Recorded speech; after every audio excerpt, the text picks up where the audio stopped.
Welcome everyone. Today is day 21 of my 40-day fast, and you have to excuse my dry face. I'm just getting out the tub. I was explaining yesterday that my face is real dry because I can't put nothing on it because I break out real easily.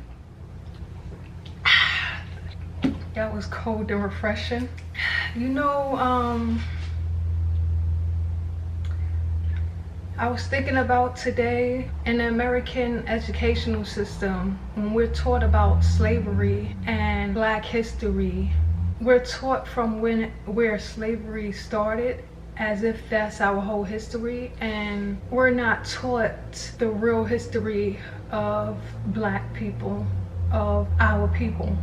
The reason is because our history is purposely hidden, and we have to find out for ourselves by doing our own research and exploring and gaining our own knowledge. It's almost like shame is indoctrinated into the Black student. When they talk about disobedient slaves, they show pictures of slaves with marks on their back from when the slave owners beat the slaves. I got water in my ear. It feels real weird. That feels better. And for some reason, you know, they want us to be ashamed of that, but I'm not ashamed of that, because what they call disobedience is they're trying to install fear so that everybody else, all the other Black people, can comply with the rules. And if you don't comply with the rules of the US, this Western world, this is what will happen to you.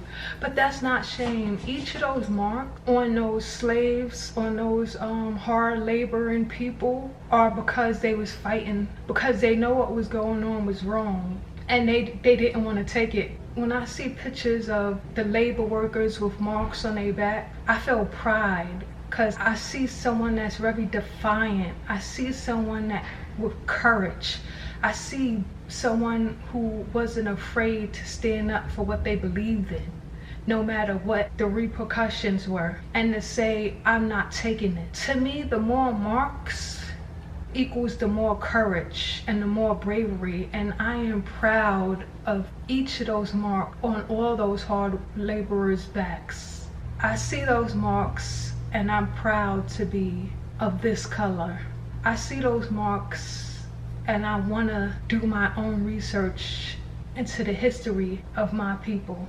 I see a people that's strong, resilient, no matter what. And I see a nation, I see the US as being a very sick nation.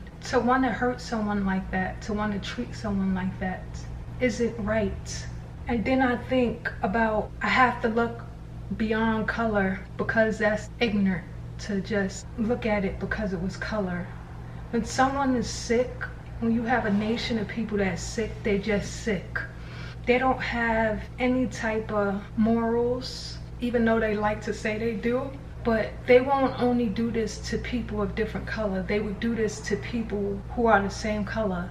1920 was a huge year for American women in this country, because you had the women's rights movement, which got into the domestic violence movement, the women's right to vote. 1920 is not far at all.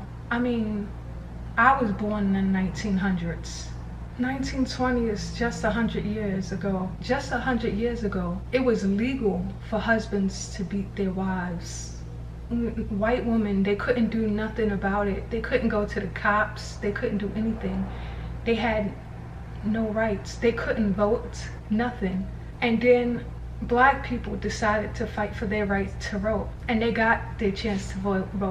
Black men got a chance to vote, and only then did white women realize that they was being treated unfair. It's like they had to see someone else get treated a little better than them to understand that they're being treated unfair.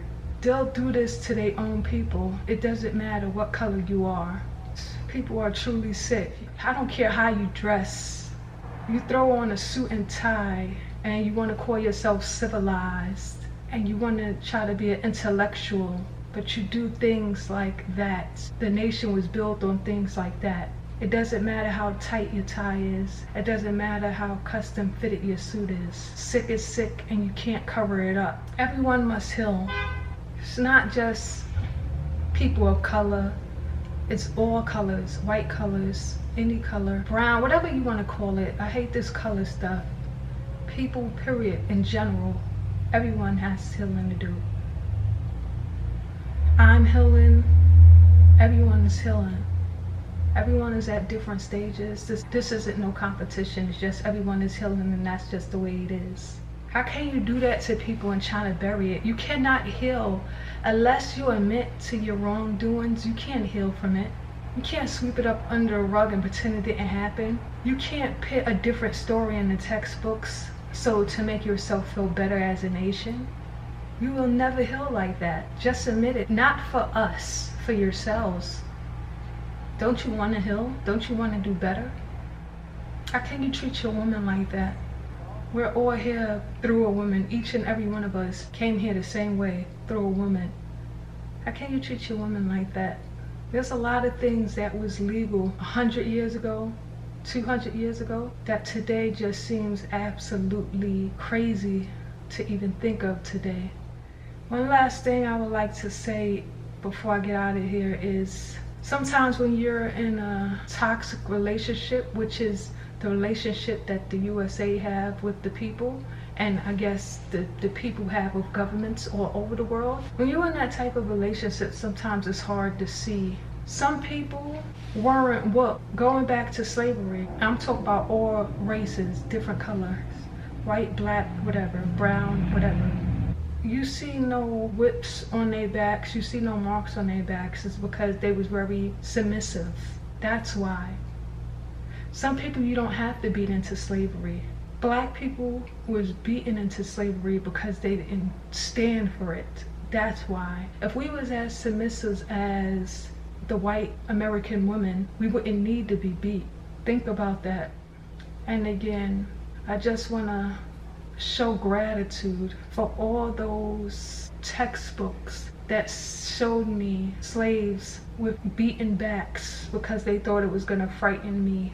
I just like you to know that it didn't frighten me at all. It made me stronger, it made me braver, and it made me not take anything from anyone. I don't care how hard I have to be whipped. I don't care how hard I have to be beaten. I would never submit to this lifestyle because it's sick and it isn't right. This isn't right. This world isn't right. And I also hope that Nigeria sees its way out of this war that they in right now. I hope that they get it together in West Africa. And before I leave this world, I wish for everything to be right. And if it isn't right, good luck. Today is day 21 of my 40-day fast, and that's all I have for today. Tomorrow is my weigh-in, so look out for that video because I'm gonna do my weigh-in and let y'all know my weight on day 22. As always, see you guys in the next video.